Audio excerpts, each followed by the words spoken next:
junior high or high school? Yeah. Huh? Half of you weren't even conceived yet. That's the scary part. Hey, those of you that are longtime friends, church family members, raise your hand. Haven't we been praying for days like this? Yes. Those of you that are guests with us, we are thrilled that you're here. And this is going to sound weird, but we've been expecting you. And we've prayed for a long time that God will begin to do something in East Orlando through this little group of people that get together every Sunday. And you're welcome here anytime. We meet at Sundays at 10. There's a Spanish worship service on Sunday nights at 6:30. If that is something that you would enjoy, we invite you to be there. Those of you that aren't bilingual, don't bother coming because I don't understand anything. I understand Pastor Kong, and that's it. I still think that what he's saying is when we outnumber them, we're taking over Sunday morning. But I don't know. But you are always welcome here.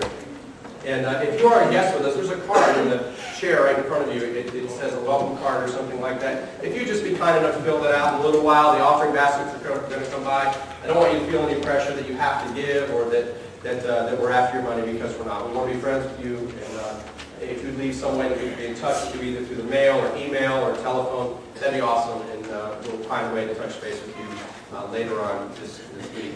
Something I will tell you, there will be a drawing. And whoever wins the drawing, those of you that are guests, you will get to participate in the bailout. We will bail you out. If we don't call you by Tuesday, just assume somebody else won. Okay?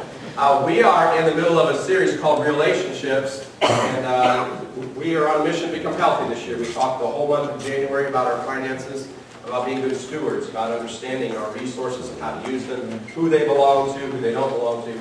And this month, we're really talking about our relationships with each other. Some of this applies to marriage, some of it applies, all of it can apply to all the relationships that we have. But we've been looking at it in the context of marriage, partly in light of because of Valentine's Day in February.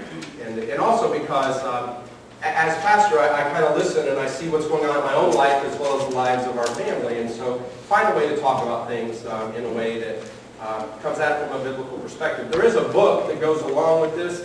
You can actually get this book for free off our website, our new website, new and improved website, right? You saw that this week. And Pastor Sharon and Sean Sellers especially really invested a lot of time, those two guys, in making it work. But you can download the PDF file and print it yourself, or you can buy one from me. That's the last one I have, and it's like $1,000. So normally they're $10. So that one's really valuable. But you can pick it up, print it yourself, do what you want with it. We're in chapter 3 this week, and we're going to talk about some things, getting a little deeper into our relationship. We talked about intimacy the first week, remember that? Last week we talked about that it's okay that we're people that have needs. God created us with needs. And so today we're going to look at what it is to find love. Remember this song? We wrote the book of love. Remember that one? Anybody can sing it? Raise your hand, you'll know it? Okay, let's all sing it. Okay, the question is this. What is love? Tina Turner says, what love got to do with it? What love got a second and emotion? Right? You guys all know that. So the question is, what does love have to do with it? And an even bigger question is love an invitation or is love a response? That's kind of an interesting thought. Because you can love somebody first, they might not love you back. We use the word love for lots of things. I love pizza. Really? Oh, I love my job. I don't hear that one a lot. I love worship. I love my church. I love my kids. Well, hopefully you love pizza differently than you love your kids. Okay? Hopefully. I'm not saying it's true. I'm just saying hopefully. But the question is, what is love? How do we know what love is? Is there really a description? Or is there some kind of way that we know what love is? And we're going to head to 1 Corinthians 13, often called the love chapter. And we read this together as a church family a couple of weeks ago. But I want you to see what this is. This is a description of love. This is not a definition. This is a description of love. And it says, love is patient.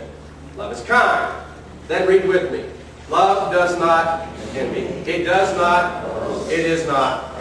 It is not. It is not self-seeking. It is not easily angered. It keeps no record of wrongs. Love does not delight in evil. But what? Rejoices with the truth. It always always, love never fails. That is a description of love. Okay? Now, but is there a definition of love? I mean, how do you explain it? Remember 3rd, 4th grade, the sweaty hands, the note, the whole bit? Remember that? You thought you were in love. No. You were in love as best you could understand love at that time. I can't tell you how many teenagers have walked up to me, having been a youth pastor, Pastor Tom, I'm in love. Pastor Tom, I'm in love. No, you're really not. You're 11. You're not in love. Okay?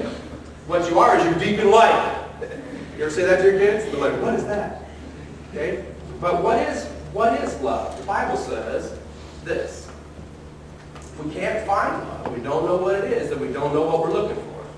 Looking for love in all the wrong places. Looking for love in too many faces. What are we looking for? The Bible says this.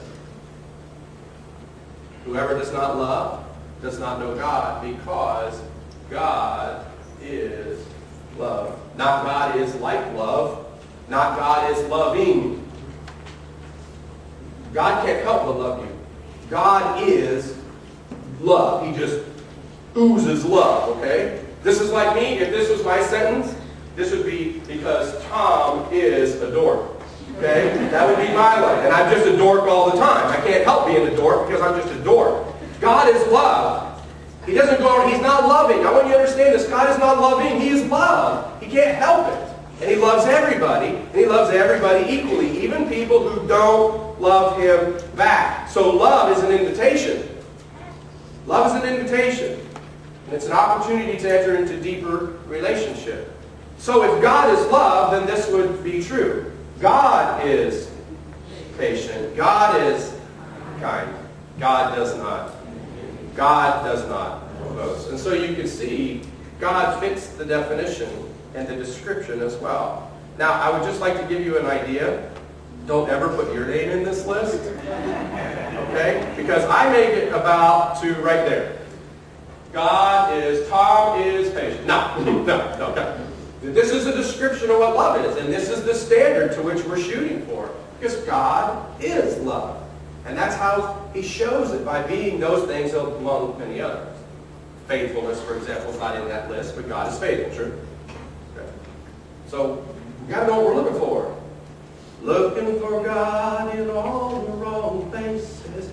Looking for God in too many. Makes no sense. And is that not our culture? Wandering around with this void, looking for something, don't know what it is.